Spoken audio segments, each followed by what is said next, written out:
ప్రజల ఆహార అలవాట్లు మారుతున్నాయని ఆరోగ్యంపై శ్రద్ధ పెరుగుతోందని ముఖ్యమంత్రి చంద్రబాబు అన్నారు. తాము తీసుకునే ఆహారంపై వారు అవగాహన కోరుకుంటున్నారని తెలిపారు. రానున్న రోజుల్లో ఆహార ఉత్పత్తుల సర్టిఫికేషన్, ట్రేసబిలిటీ అనేది కీలకం కానుందని అన్నారు. ప్రకృతి సేద్యం తన కళ అని, రైతుల్లో చైతన్యం తెచ్చి అనుకున్న లక్ష్యాలను సాధిస్తామన్నారు. Pegasus Capital Advisors chairman Craig Kogut, operating advisor Gina McCarthy, producers trustee CEO Keith Agoda ముఖ్యమంత్రితో సచివాలయంలో సమావేశమయ్యారు. దావోస్ సమావేశానికి కొనసాగింపు సమావేశంగా జరిగిన నేటి సమావేశంలో రానున్న రోజుల్లో కలిసి పనిచేసే అంశాలపై చర్చించారు. ప్రకృతి వ్యవసాయం, భిన్నమైన వాతావరణాన్ని తట్టుకోగల పంటలను అందించడం, రైతు నుండి వినియోగదారుడి వరకు ఎండ్ టు ఎండ్ అనుసంధాన వ్యవస్థను రూపొందించడం, market development, financing, data management, infrastructure ఏర్పాటు చేయడంపై ఈ సంస్థలు సహాయపడనున్నాయి. పబ్లిక్, ప్రైవేటు సంస్థల నుంచి ఆర్థిక సాయాన్ని అందించేందుకు సహకారాన్నిస్తాయి. ప్రకృతి వ్యవసాయ పర్యావరణ వ్యవస్థ కోసం ఆంధ్రప్రదేశ్ను గ్లోబల్ సెంటర్ ఆఫ్ ఎక్సలెన్స్గా ప్రమోట్ చేస్తాయి.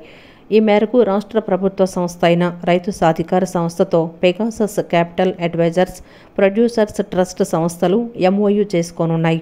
ఈ సందర్భంగా ముఖ్యమంత్రి చంద్రబాబు రాష్ట్రంలో అవకాశాలను, రాష్ట్ర ప్రభుత్వ లక్ష్యాలను, ప్రస్తుత పరిస్థితులను ఆ సంస్థల ప్రతినిధులకు వివరించారు. ప్రజల ఆహార అలవాట్లు మారుతున్నాయని, ఆరోగ్యంపై శ్రద్ధ పెరుగుతోందని అన్నారు. తాము తీసుకునే ఆహారంపై వారు అవగాహన కోరుకుంటున్నారని అన్నారు. రానున్న రోజుల్లో ఆహార ఉత్పత్తుల సర్టిఫికేషన్, ట్రెసబిలిటీ అనేది కీలకం కానుందని అన్నారు. ఆ దిశగా తాము రైతులను, ఉత్పత్తిదారులను ప్రోత్సహిస్తున్నామని చెప్పారు. ప్రకృతి సేద్యం తన కళ అని చెప్పిన సీఎం రైతుల్లో చైతన్యం తెచ్చి అనుకున్న లక్ష్యాలను సాధిస్తామని అన్నారు. దీనికి సహకరించాల్సిందిగా ఆ సంస్థల ప్రతినిధులను కోరారు. కార్పొరేట్ హాస్పిటల్స్ కు దీటుగా ప్రభుత్వ ఆసుపత్రులను తీర్చిదిద్దే విధంగా రాబోయే రోజుల్లో చర్యలు తీసుకుంటామని వైద్య ఆరోగ్య శాఖ మంత్రి సత్యకుమార్ యాదవ్ తెలిపారు. పేద ప్రజలకు నమ్మకం కలిగించేలా మెరుగైన వైద్య సదుపాయాలు, వసతులు ఏర్పాటు చేస్తామని హామీ ఇచ్చారు. విజయవాడ కొత్త ప్రభుత్వ ఆసుపత్రిని వైద్య ఆరోగ్య శాఖ మంత్రి సత్యకుమార్ యాదవ్ ఆకస్మికంగా తనిఖీ చేశారు. ఇటీవల ఎక్కువగా విమర్శలు వస్తున్న నేపథ్యంలో ఆసుపత్రిలో అందుతున్న వైద్య సేవలను అడిగి తెలుసుకున్నారు. వైద్యులతో చర్చించడంతో పాటు రోగులతో మాట్లాడి వివరాలను అడిగి తెలుసుకున్నారు. ఓపీ మరియు ఇతర విభాగాలను క్షుణ్ణంగా పరిశీలించిన మంత్రి అధికారులకు పలు సూచనలు చేశారు. అనంతరం మీడియాతో మాట్లాడుతూ చిన్న చిన్న మార్పులను చేసుకుని ప్రజలకు మరిన్ని సౌకర్యాలు అందించే దిశగా అడుగులు వేస్తామన్నారు. ప్రస్తుతానికి మెరుగ్గానే వైద్య సేవలు అందుతున్నాయని, రోగులు సంతృప్తి వ్యక్తం చేస్తున్నారని తెలిపారు. సిబ్బంది కొరత వలన అప్పుడప్పుడు సమస్యలు వస్తున్నాయని, త్వరలోనే ఖాళీ పోస్టులను భర్తీ చేస్తామని స్పష్టం చేశారు. హాస్పిటల్లో ఇటీవల కాలంలో జరిగిన ఘటనలపై వివరణ కోరామని, అవసరమైతే చర్యలు కూడా తీసుకుంటామన్నారు. ప్రజలు ధైర్యంగా వచ్చి వైద్యం చేయించుకునేలా వారిలో నమ్మకం పెంచే విధంగా కృషి చేస్తామన్నారు. ఓపీ ఈ రోజు మళ్ళీ ఉంటే మళ్ళీ రేపు కూడా ఒక రోజు ఆగాల్సిన పరిస్థితులు వాటి నుంచి బయటికి తీసుకొస్తూ 30 నిమిషాల్లోనే ఓపీ సర్వీసులు అందించాల్సిందిగా మేము చెప్పాం. దాంట్లో భాగంగా సమీక్షలో ఇవాళ కూడా నేను చూశాను. అనేక మంది రోగులతో మాట్లాడుతుంటే ఎవరు కూడా హాఫ్ అన్ అవర్ పైన అయినా చెప్పలేదు. 5 నిమిషాల్లో అయిపోయింది, 10 నిమిషాల్లో అయిపోయింది. డాక్టర్ ఎంతసేపట్లో చూశారు, 15 నిమిషాలు చూశారు. నేను రిజిస్ట్రేషన్ ఇదైన తర్వాత, జనరేట్ అయిన తర్వాత దాంట్లో సమయాన్ని, తర్వాత ఓపీ డాక్టర్ దగ్గరకు వచ్చిన సమయాన్ని, తర్వాత ఏదైనా మందులు పరీక్షలు అవసరం ఉంటే ఆ పరీక్షల దగ్గరికి వెళ్ళిన సమయాన్ని, మందులు అవసరం ఉంటే ఫార్మసీ దగ్గరికి వెళ్ళిన సమయాన్ని కూడా నేను చూడడం జరిగింది. ఇక్కడ కూడా ఆ అరగంట లోపలే జరుగుతున్నాయి. నేను చాలా ఊహించుకొని వచ్చాను పరిస్థితులు, ఎందుకంటే చాలా పేపర్లో నేను నెగిటివ్ వార్తలు వింటున్న దృష్ట్యా చాలా అధ్వానంగా ఉంటుందని. అంతా మంచిగా ఉంది, బ్రహ్మాండంగా ఉందని నేను చెప్పట్లేదు, కానీ చాలా మెరుగుదల వచ్చిందనే విషయాన్ని అయితే నేను స్వయంగా చూశాను కాబట్టి చెప్పగలను. ఓపీ సర్వీసుల్లో కావచ్చు, లేదా ఈ భోజనం ఇస్తున్న భోజనం వీటిలో కావచ్చు, లేదా ఇన్ పేషెంట్ల విషయంలో కానీ, వాళ్ళని చూస్తున్న నర్సింగ్ స్టాఫ్ వ్యవహార శైలిలో కానీ, లేదా డాక్టర్లు ఓపీ కానీ ఐపీ సందర్భంలో చూస్తున్న సమయంలో కానీ, ఇవాళ రోగులు ఎవరైతే ఉన్నారో ఆసుపత్రికి వచ్చిన వాళ్ళు కాస్త సంతృప్తికరంగా ఇస్తున్నారు. కాస్త మార్పులు చేసుకోవాల్సి ఉంది, ఇంకొంచెం మెరుగుదల పరచుకోవాల్సిన అవసరం. రాజకీయాల్లో గెలుపోటములు సహజమని, ఓడిపోతే అందుకు కారణాలు సమీక్షించుకోవాలని మంత్రి అచ్చెన్నాయుడు అన్నారు. జగన్ మాటలు వింటుంటే ఆయన మానసిక స్థితి బాగాలేదనిపిస్తోందన్నారు. జగన్ పచ్చి అబద్ధాలు మాట్లాడుతున్నారని మండిపడ్డారు. జగన్ పాలనలో వ్యవసాయ శాఖను పట్టించుకున్న పాపాన పోలేదు. 5 ఏళ్ల పాలనలో జగన్ రైతుల కోసం ఒక్క మంచి పని కూడా చేయలేదని అన్నారు. సెంటు భూమికి కూడా భూ పరీక్షలు చేయించలేదని వ్యవసాయ శాఖను అటకపై పెట్టారన్నారు. సచివాలయంలో నిర్వహించిన మీడియా సమావేశంలో మంత్రి అచ్చెన్నాయుడు మాట్లాడారు.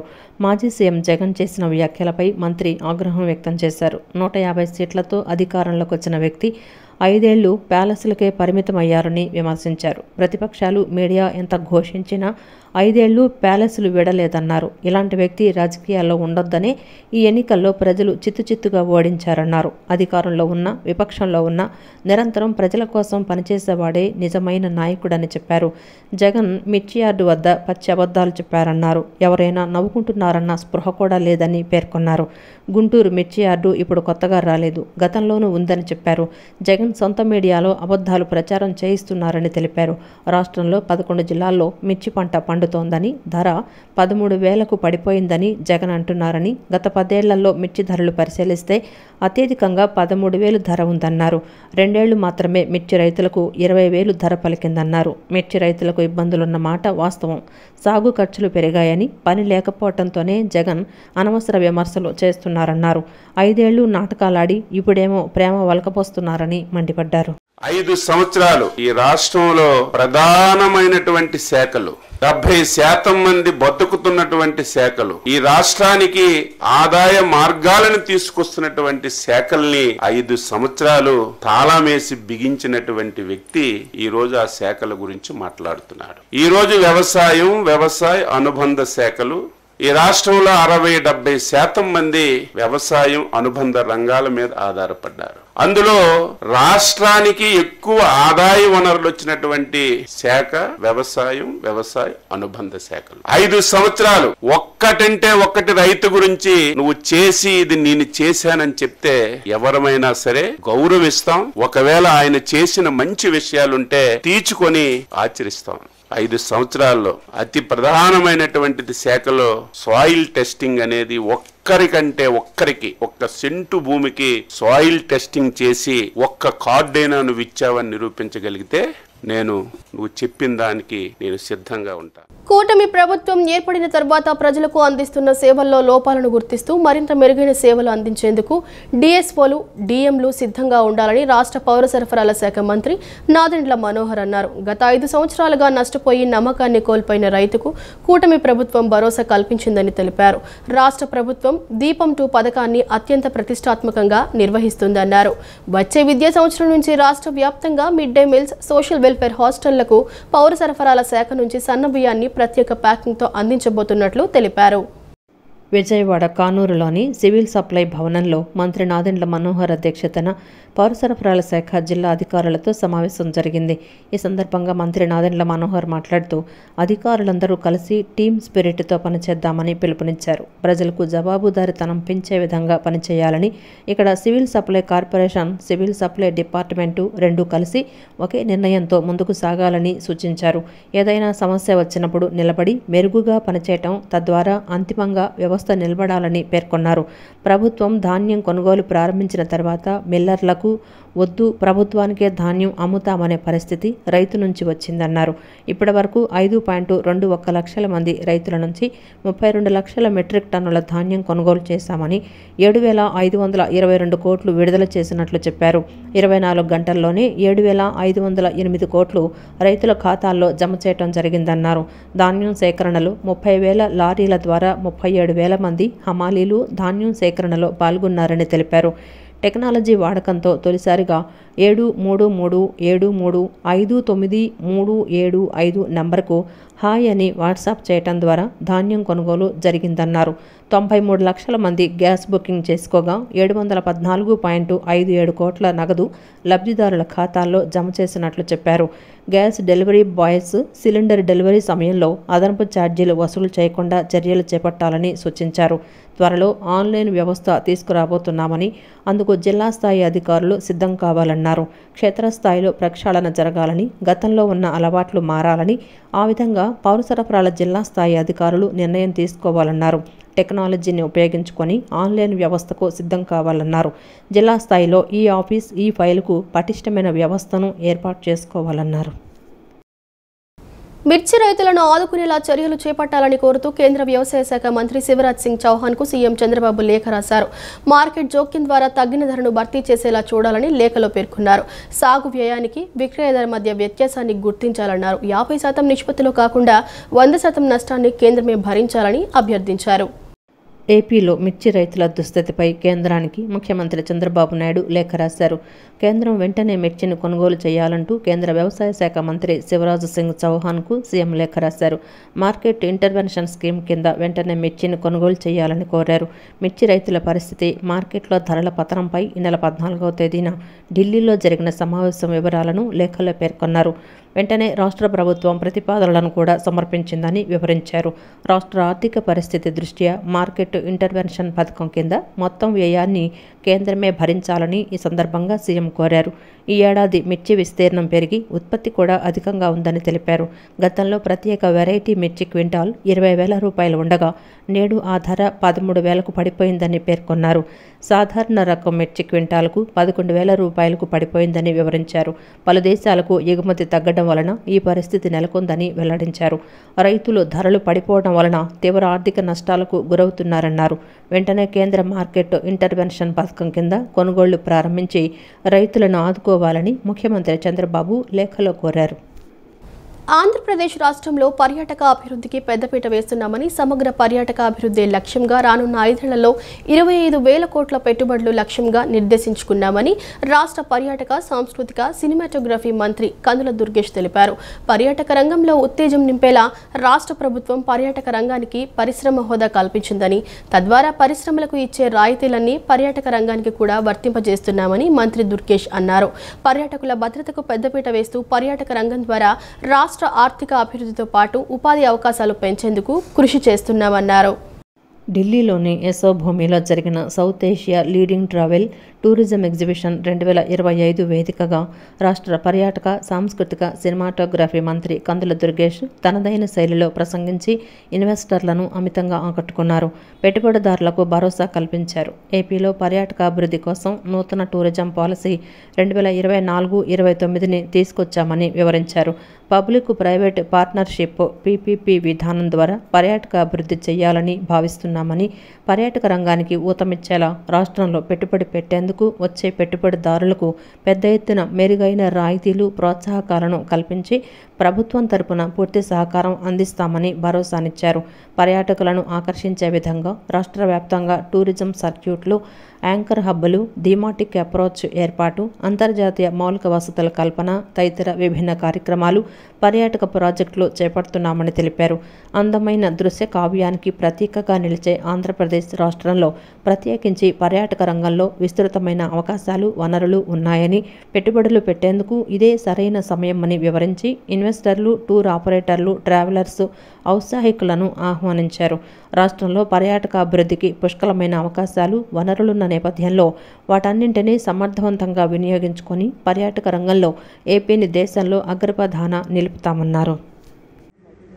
Visionary of India, Sri Nara Chandrababu Naidu, who is our Honorable CM, he has been emphasizing on investments, growth, infrastructure development. Employment has been our guiding source. And apart from him, our Deputy Chief Minister, Sri Pawan Kalyan ji, who has been particularly emphasizing on youth empowerment, improved infrastructure and environmental sustainability. These are the basic guiding forces to us to take up a tourism in a very big way in our state. The Andhra Pradesh government has recently launched the Andhra Pradesh Tourism Policy 24-29, which has granted industry status to the tourism activity. So it gives so much of boost to the investors to come and participate in the development of the tourism activities in Andhra Pradesh. మాజీ CM Jagan Guntur మిర్చి yard పర్యటన పేరుతో కొత్త డ్రామాకు తెరలేపారని మంత్రి కొల్లు రవీంద్ర అన్నారు. రైతుల గురించి మాట్లాడే అర్హత జగన్కు లేదన్నారు. జగన్ 5 ఏళ్ల పాలనలో 14,000 మంది రైతులు ఆత్మహత్యకు పాల్పడ్డారని తెలిపారు. రైతుల ఆత్మహత్యలో దేశంలో ఏపీని 3వ స్థానంలో జగన్ నిలిపారని ఆగ్రహం వ్యక్తం చేశారు. గుంటూరులో ఎన్నికల కోడ్ ఉందని చెప్పినా జగన్ మిర్చి యార్డుకు వెళ్లారన్నారు. దుర్మార్గమైన కార్యక్రమాలతో రాష్ట్రాన్ని అప్రదిష్టపాలు చేయాలని చూస్తున్నారని అన్నారు. జగన్ ప్రభుత్వంలో నిలిపేసిన పోలవరం పనులు సీఎం చంద్రబాబు పరుగులు తీయిస్తున్నారని మంత్రి కొల్లు రవీంద్ర తెలిపారు. దళితుడు సత్యవర్ధన్పై దాడి ఘటనలో నిందితుడైన వల్లభనేని వంశీని జగన్ పరామర్శించారని, పోలీసులను అధికారులను భయపెట్టే విధంగా జగన్ మాట్లాడారని అన్నారు. 5 ఏళ్లు చేసిన దుర్మార్గ కార్యక్రమాల వల్లే బట్టలోడదీసి 11 సీట్లు ఇచ్చారని, ఇలాగే ఉంటే 11 సీట్లు కూడా రావంటూ ఎద్దేవా చేశారు. జగన్ కు రెడ్ బుక్ ఫోబియా పట్టుకుందన్నారు. రెడ్ బుక్ పేరు వింటే వైసీపీ నాయకులకు తడిసిపోతోందన్నారు. రెడ్ బుక్ తెరిస్తే ప్రభుత్వం వచ్చిన నెలలోనే వైసీపీ నాయకులు ఇళ్లల్లో ఉండేవాళ్లు కాదన్నారు. జీవితాన్ని ఇచ్చిన తెలుగుదేశం పార్టీ కార్యాలయాన్ని వంశీ తగలబెట్టారని విమర్శించారు. సత్యవర్ధన్ను వంశీ ఆయన అనుచరులు బెదిరించి తీసుకువెళ్తున్న వీడియోలు బయటకొచ్చాయన్నారు. మద్యం విధానంలో దందాలు చేసి తాడేపల్లి ప్యాలెస్ కు 1,00,000 కోట్లు నిధులు మళ్లించారని ఆరోపించారు. మద్యంలో జరిగిన అక్రమాలపై సిట్టు వేస్తే తాడేపల్లి ప్యాలెస్ వద్ద ఫైల్స్ అన్ని తగలబెట్టారన్నారు. జగన్ అక్రమ మద్యం విధానం వల్ల లక్షల మంది లివర్, కిడ్నీ వ్యాధుల బారిన పడ్డారని వెల్లడించారు. జగన్ విపరీతంగా మద్యం ధరలు పెంచడంతో నాటుసారాకు అలవాటు పడ్డారన్నారు. నాటుసారా నివారణ కోసం నవోదయం కార్యక్రమం చేపట్టామని చెప్పారు. 5 ఏళ్ల దోపిడీ కోసం జగన్ పాలసీ తీసుకొస్తే ప్రజల ఆరోగ్యం కోసం ఎక్సైజ్ పాలసీ తీసుకొచ్చామని మంత్రి కొల్లు రవీంద్ర వెల్లడించారు. ఇవాళ గౌరవ ముఖ్యమంత్రి చంద్రబాబు నాయుడు గారు ఏదైతే మీరు ఆపేసినటువంటి పోలవరం పనులు కేంద్ర ప్రభుత్వాన్ని ఒప్పించి ఇవాళ బడ్జెట్ లో కూడా నిధులు పెట్టించి ఇవాళ పోలవరం పనులు పరిగెత్తుతాయి. అదే కాకుండా ఆంధ్ర రాష్ట్రాన్ని సస్యశ్యామలం చేయడం కోసం పోలవరం నుంచి బనకచెర్ల వరకు ఇవాళ ఇంటర్ లింకింగ్, రివర్స్ లింకింగ్ కోసం ఇవాళ గౌరవ ముఖ్యమంత్రి గారు కేంద్ర ప్రభుత్వ సహకారంతో చేయడానికి అడుగులు ముందుకేస్తా ఉన్నారు. ఇన్ని మంచి కార్యక్రమాలు చేస్తా ఉంటే ఇవాళ మీరు చేసినటువంటి అరాచకాలని తప్పుదారి పట్టించడానికి, ప్రజలను తప్పుదారి పట్టించడానికి ఇలాంటి దుర్మార్గమైనటువంటి కార్యక్రమాలు మీరు చేస్తా ఉన్నారు. నిన్న మరి జైలుకి వెళ్లి అక్కడ ఒక దళితుడి మీద దాడి చేసి దళితుడిని కిడ్నాప్ చేసినటువంటి ఒక ముద్దాయిని మీరు వెళ్ళి పలకరిస్తారు. పలకరించి వచ్చి అక్కడ జరుగుతున్నటువంటి ఇన్వెస్టిగేషన్ లో ఉన్నటువంటి అధికారుల్ని బెదిరించే విధంగా, సాక్షుల్ని బెదిరించే విధంగా, పోలీసుల్ని భయపెట్టే విధంగా, రిటైర్ అయినా 7 సముద్రాలు దాటి ఉన్నా తీసుకొచ్చి బట్టలు ఓడదీస్తానని చెప్పి మాట మేము అడుగుతున్నాం. 5 సంవత్సరాలు మీరు చేసినటువంటి దుర్మార్గ కార్యక్రమాల వల్లే 151 నుంచి 11కు మిగిల్చారు బట్టలు ఓడదీసి మిమ్మల్ని. అది గుర్తుపెట్టుకోండి జగన్మోహన్ రెడ్డి.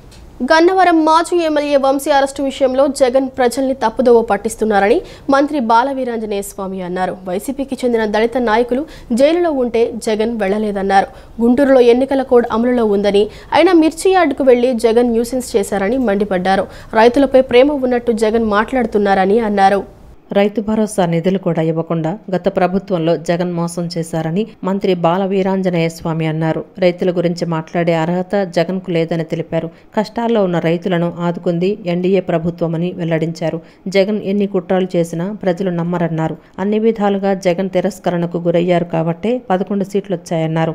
ఎన్నికల కోడ్ ఉల్లంఘించిన జగన్ ను ఆయన అనుచరులపై కేసు నమోదు చేసి జైలుకు పంపాలని అన్నారు. వైసీపీ ఎమ్మెల్యేలను కూడా జగన్ అసెంబ్లీకి పంపడం లేదన్నారు. గతంలో అసాంఘికంగా చెలరేగిన వారిపై వచ్చిన ఫిర్యాదుల ఆధారంగా అరెస్టులు జరుగుతున్నాయని చెప్పారు. పోలీసులను బట్టలుడదీసి కొడతామని జగన్ ఇష్టం వచ్చినట్లు మాట్లాడుతున్నారని మండిపడ్డారు. 7 సముద్రాలు జగన్ దాటాలంటే కోర్టు అనుమతి తీసుకోవాలన్నారు. 7 సముద్రాలు దాటే శక్తి జగన్ కు లేదని, జగన్ పని అయిపోయిందన్నారు. జగన్ కు మళ్లీ అధికారం అందని ద్రాక్షని మంత్రి బాల వీరాంజనేయ స్వామి వ్యాఖ్యలు చేశారు. సామాన్య ప్రజలు కూడా, చదువు రాని వాళ్ళు కూడా ఎలక్షన్ కోడ్ ఉందంటే కొద్దిగా అవగాహన ఉంటుంది. ఇతను ముఖ్యమంత్రిగా చేసిన వ్యక్తి జిల్లాలో రిటర్నింగ్ ఆఫీసర్ చెప్పాడు ఇక్కడ ఎన్నికల కోడ్ ఉంది, ఆయన రావడానికి వీల్లేదని చెప్పేసి మిర్చి యార్డులో నిండా కార్యకర్తల్ని పంచెలు రైతుల వేటాలను పంపించడం, అక్కడ నానా యాగి చేయటం, ఈయన వచ్చి మాట్లాడటం.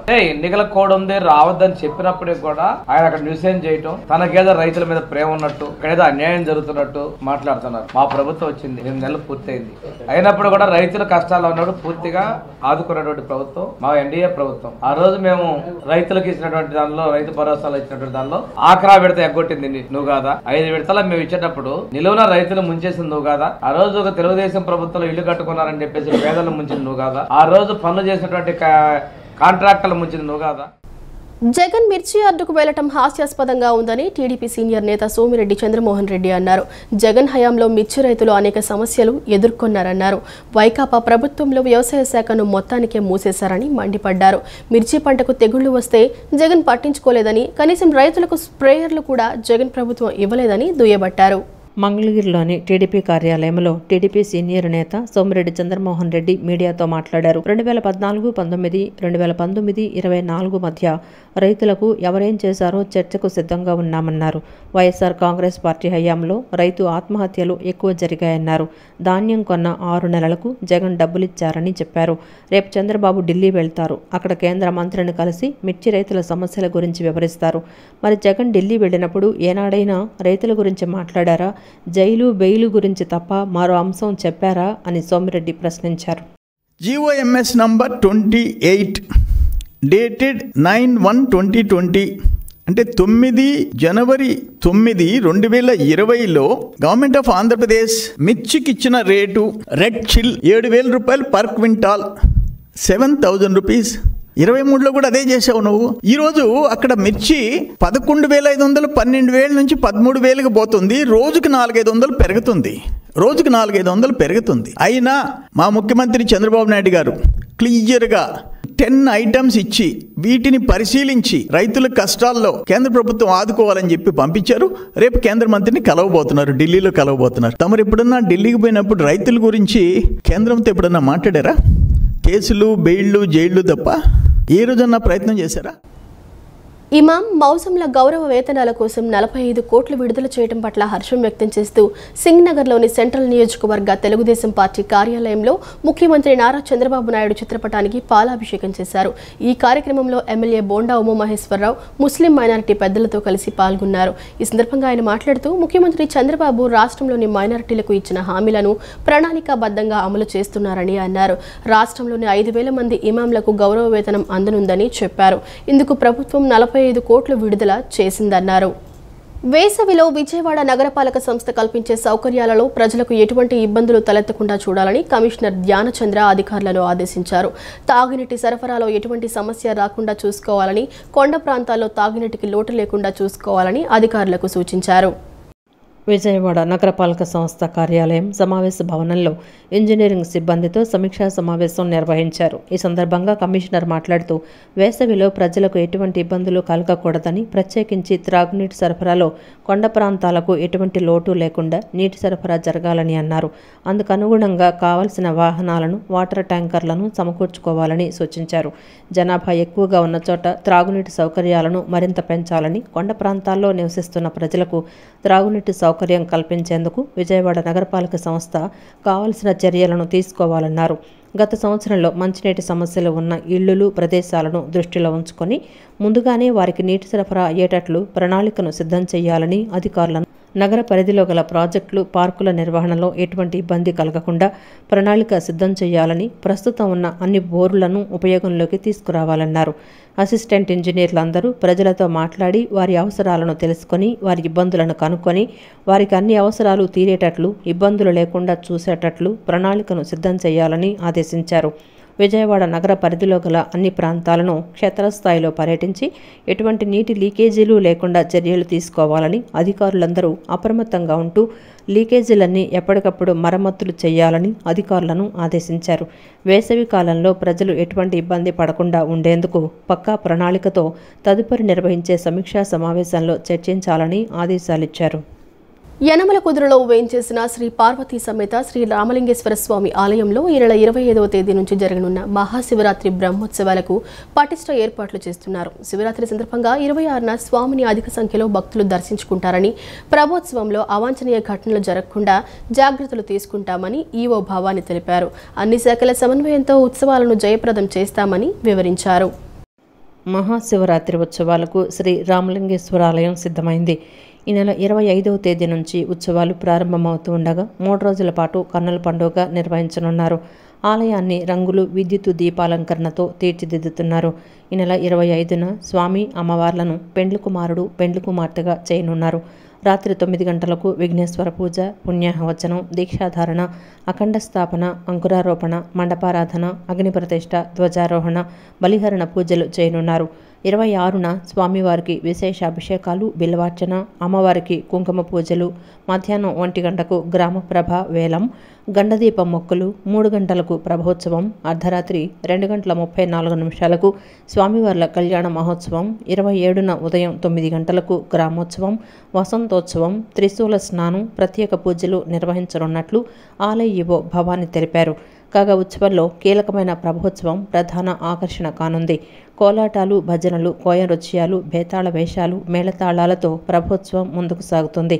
రంగురంగుల విద్యుత్ దీపాలతో అలంకరించిన ప్రభలు ప్రత్యేక ఆకర్షణగా నిలవనున్నాయి. యనమల కుదురులో వేంచేసి ఉన్న శ్రీ రామలింగేశ్వర దేవస్థానంలో శివరాత్రి ఉత్సవాలు 25వ తారీఖు నుంచి 28వ తారీఖు వరకు జరుగుతున్నాయండి. దానికి సంబంధించిన ఏర్పాట్లు అన్నీ కూడా అరేంజ్ చేయడం జరుగుతుంది. పబ్లిక్ ఎటువంటి ఇబ్బంది లేకుండా క్యూ లైన్స్ కానీ, వాళ్ళకి క్యూ లైన్స్లో ఇబ్బంది పడకుండా వాటర్ మిల్క్స్ కానీ, వాటర్ ప్యాకెట్స్ కానీ అన్ని ఫెసిలిటీస్ అరేంజ్ చేయడం జరుగుతుందండి. ఇప్పుడు క్యూ లైన్స్ స్టార్ట్ చేయడము, ప్లస్ ఎలక్ట్రికల్ డెకరేషన్స్ కానీ అన్ని ఏర్పాట్లు పబ్లిక్ ఎటువంటి ఇబ్బంది లేకుండా చలువ పందిళ్ళు అన్ని ఏర్పాటు జరుగుతుందండి. ఈ యనమల కుదురు శివాలయంలో శివరాత్రి రోజు మెయిన్ వచ్చేసి స్వామివారి ఉత్సవాలే కాకుండా కింద గ్రామ ప్రభలు కూడా జరుగుతాయండి. దానికి సంబంధించి కోఆర్డినేషన్ మీటింగ్ కూడా జరిగినది. పోలీస్ వారి సహకారంతో, అన్ని డిపార్ట్మెంట్ వారి సహకారంతో వాటికి కూడా ఎటువంటి ఇబ్బంది లేకుండా, వచ్చే భక్తులకి చూడడానికి, తిరునాళ్ళ సందర్భంగా చూడడానికి ఇబ్బంది లేకుండా అన్ని ఏర్పాట్లు చేయడం జరిగిందండి.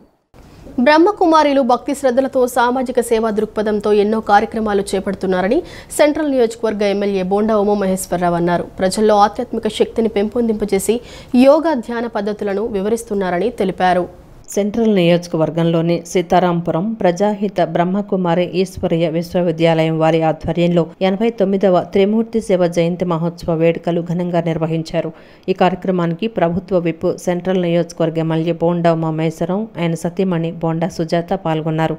జ్యోతి ప్రజ్వలన చేసి కేక్ కట్ చేశారు. ఈ సందర్భంగా బోండా ఉమ మాట్లాడుతూ బ్రహ్మకుమారీలు భక్తి శ్రద్ధలతో సామాజిక సేవా దృక్పథంతో ఎన్నో కార్యక్రమాలు చేస్తున్నారని అన్నారు. ప్రజల్లో ఆధ్యాత్మిక శక్తిని పెంపొందింపజేసి యోగా ధ్యాన పద్ధతులను వివరిస్తున్నారని తెలిపారు. ప్రతి సంవత్సరం మహాశివరాత్రి పండుగను జరుపుకుంటూ శివరాత్రికి కొన్ని రోజుల ముందు త్రిమూర్తి శివ జయంతి వస్తుందని, దీనిని కూడా ఎంతో మంది భక్తులు జరుపుకుంటారన్నారు. అయితే ఈ త్రిమూర్తి శివ జయంతిని బ్రహ్మకుమారీలు శివుని అవతరణ దినంగా వైభవంగా జరుపుకుంటారన్నారు. వీరికి తన వంతు సహాయ సహకారాలు ఎప్పుడు కావాలన్నా అందిస్తానని బోండావమ్మ తెలిపారు. ఈ కార్యక్రమంలో Prajapita Brahmakumari Ishwariya Vishwavidyalaya sub zone incharge BK Savita, Vijayawada incharge BK Shanta, Sitarampuram incharge BK Bharati, BK Jaya, BK Sudhakar, BK Padmaja, BK Radha మరియు బ్రహ్మకుమారీలు పాల్గొన్నారు.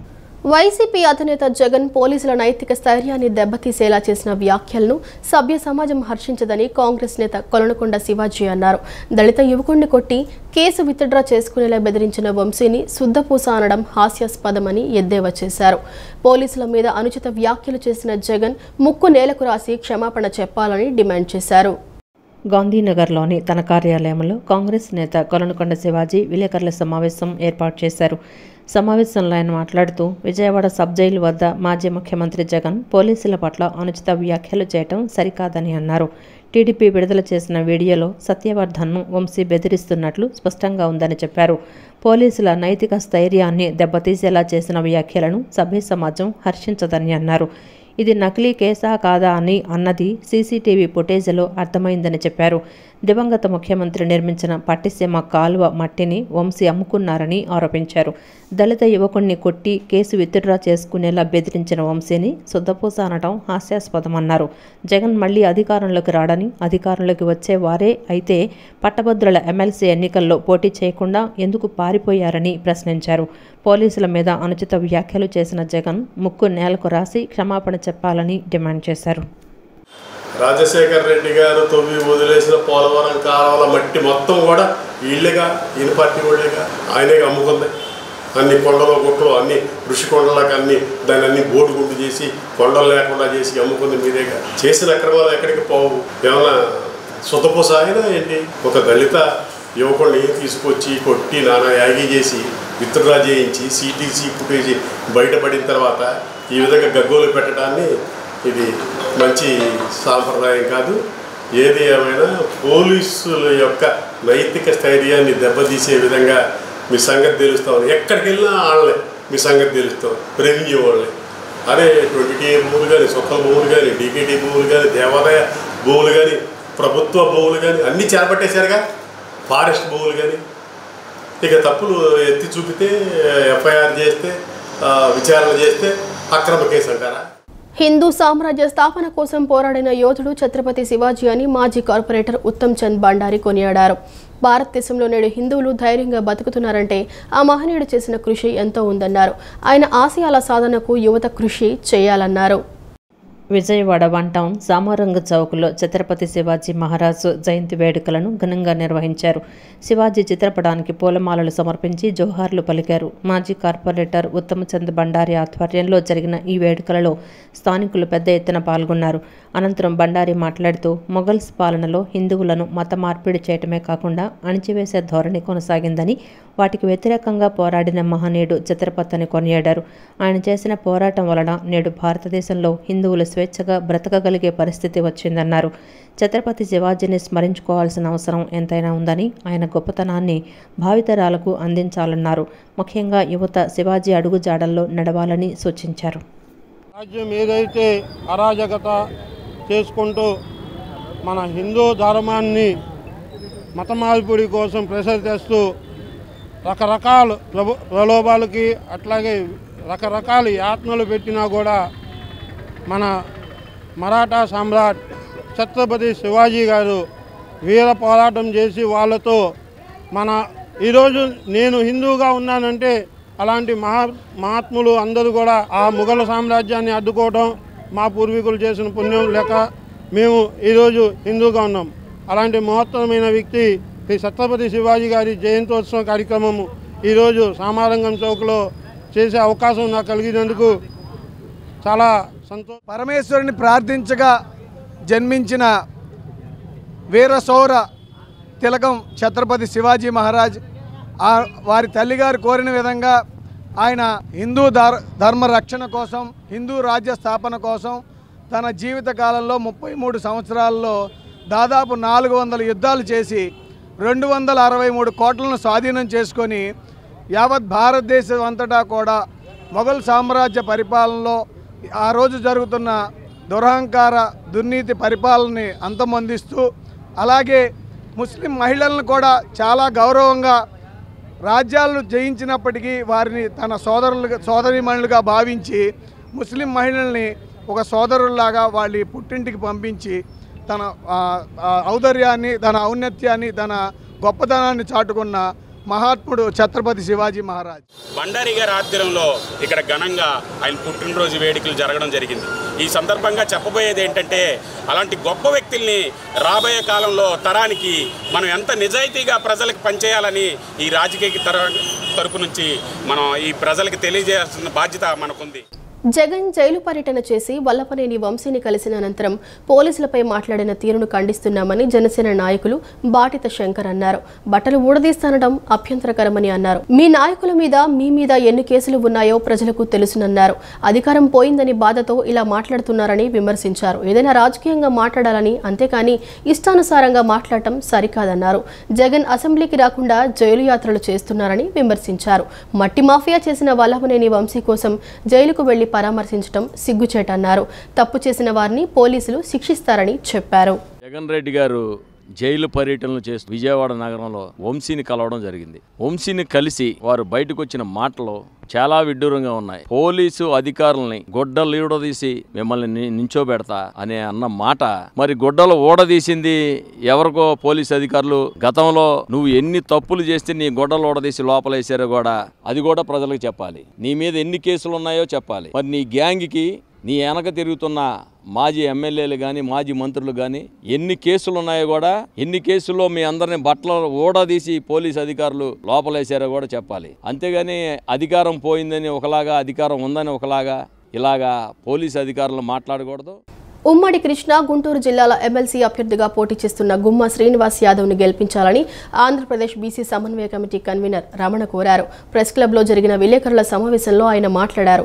రాష్ట్రంలో ప్రధాన రాజకీయ పార్టీలు బీసీలను అణగదొక్కే విధానాలను అవలంబిస్తున్నాయని విమర్శించారు. బీసీ అభ్యర్థిని గెలిపించుకోవడం ద్వారా తమ వాదాన్ని చట్టసభల్లో వినిపించవచ్చన్నారు.